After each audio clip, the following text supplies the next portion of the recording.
A defense of Russia is emerging in the last hour or so about the posting of the video about of the beheading of a Ukrainian soldier, the decapitation of a Ukrainian soldier.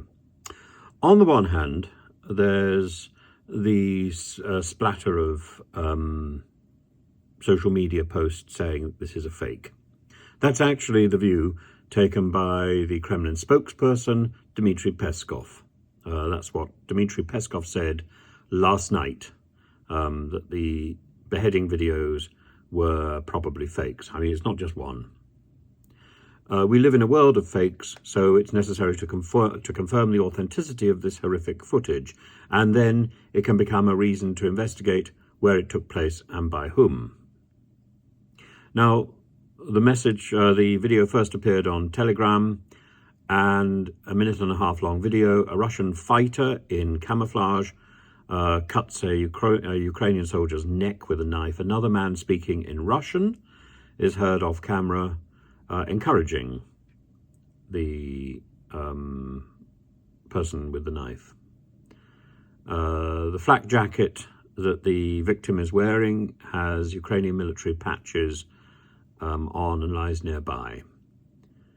The video ends with the Russian fighter lifting the Ukrainian's head towards the camera. And it looks like it may have been filmed last summer or early autumn, judging by the leaves on the trees.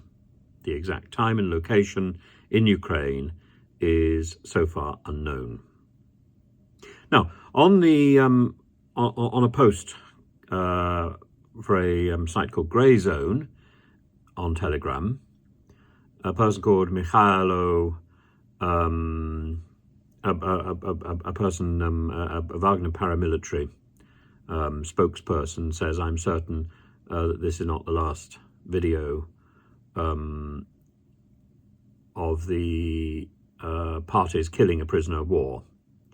And he explained that in war, the enemy's heads, ears, and other organs are cut off. This is bad, but this is the price of war. Well, that's very matter of fact. It's slightly different to what Dmitry Peskov said. And Mikhailo Podolak, the advisor to Zelensky, was as horrified as Zelensky by the video, and is in no doubt that this is authentic. There's another channel which says you'd be surprised how many of these videos will gradually pop up. Well, yeah, I've seen a number of them myself. I've seen a number that are supposed to be genuine, but I think probably are fake. This one has an air of authenticity over it, which isn't there in the others. And this is simply, I think, simply shocking. It goes along with the images of Wagner mercenaries killing people with sledgehammers, killing deserters with sledgehammers. There's something deeply raw about it and deeply shocking.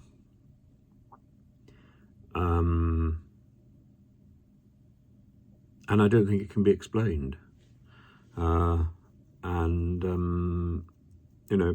Appealing and saying, well, the other side do just as much. Actually, they don't.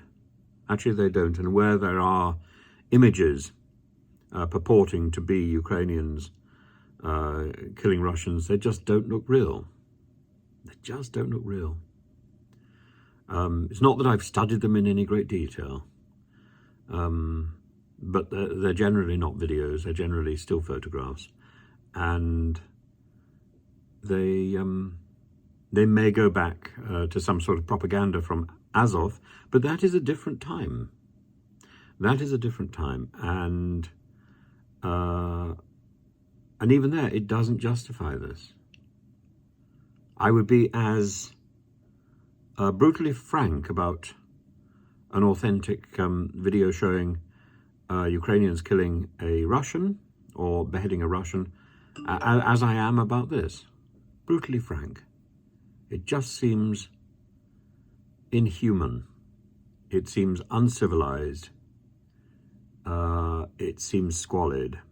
And it tells me that the level of evil which Mr. Putin unleashed by invading a sovereign country, by sending his thugs to prepare the ground, by getting criminals to join his army, because not only did he encourage Prigozhin to enlist criminals into the Wagner force, he's now enlisting his own criminals into the military and getting those criminals to sign up for 1.5 years, not 6 months, in the army. Criminals. People who Russia decided best belonged in a prison are now being conscripted into the regular army. And we're expecting these people to behave well, to follow the Geneva Conventions, to do the right thing. It is laughable. And it is that level of criminality, that level of uncivilized behavior, which lies behind my concerns. Yes, war is brutal. Yes, war is horrible. I think war is wrong. But there are standards of behavior below which people should not fall. And those standards have been exceeded. Those standards have been crossed. The red line has been crossed. And I'm not really sure what we do.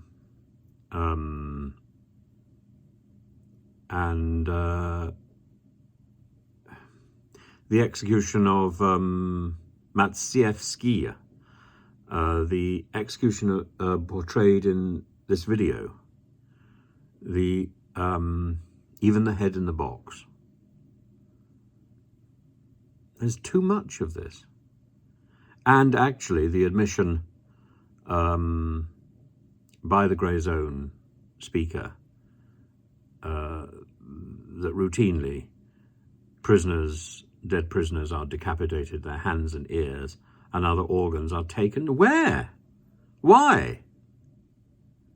Just leave these people. They're dead.